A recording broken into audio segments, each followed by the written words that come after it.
Hi everybody, Kyle Austin here at Breslin Center after Michigan State's 86-57 win over Nebraska and its Big Ten opener. Here's my three biggest takeaways. Takeaway number one, this is about as ho-hum of a 29-point Big Ten win as you're going to find.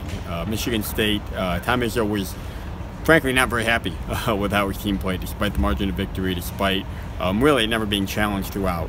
Didn't think they were aggressive offensively or defensively, didn't think they ran the break very well. And I think that speaks to a couple things. Number one, I think it speaks to the gap between Michigan State and everybody else in the Big Ten, that, you know, winning by this much in a league game is not acceptable.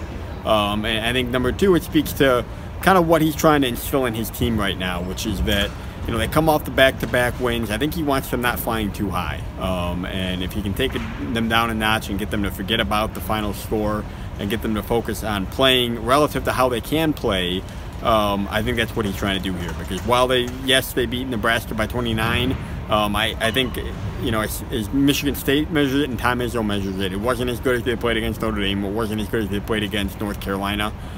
They didn't run the break quite as well.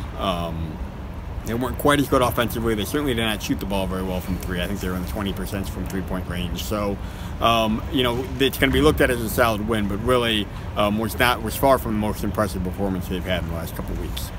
Takeaway number two, Nick Ward is still Nick Ward. If you've forgotten about him, he'd had a quiet couple of weeks.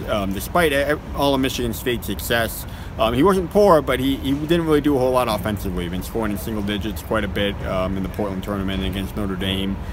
They went to him often here. He was able to really handle Nebraska's front court pretty well.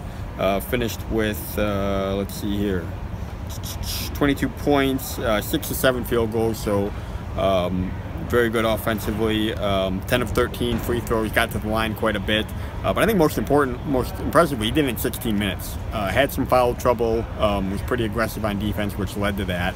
But, you know, just another game he had kind of ceded way to Cassius Winston and Joshua Langford and some of those other guys. But I think it was kind of a reminder that Michigan State still has one of the most efficient big men in the country. And I think as Big Ten play gets underway, he's going to be able to keep doing this. And I think the fact that he's got, you know, Jaren Jackson, who had a double-double too, I think he's got some more guys this year taking the heat off of him. So I think we could see this just as much last year, if not more, this year.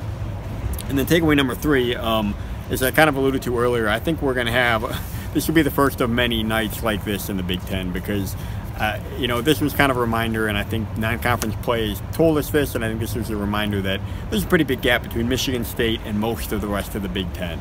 I think this is going to be a down year for the Big Ten overall. I think there's some good teams at the top led by Michigan State, but I think the middle and the bottom are significantly below where they've been in past years, and I think they're below the middle and the bottom of a lot of other conferences. So certainly they're going to have their off nights. Certainly teams are going to rise up to play them. They're not all going to be 29-point wins, but between how the schedule works out, Michigan State not playing really the two best other teams in the Big Ten, Minnesota and Purdue, they don't play them until February. So you're really looking at, you know, Nebraska on Tuesday and then your January, middle of February Big Ten play. Not a whole lot of teams that on paper look challenging to Michigan State. So I think there's going to be a lot more of this. I think this is the beginning of a very strong start for Michigan State in Big Ten play before the conference titles probably decided in mid-February there.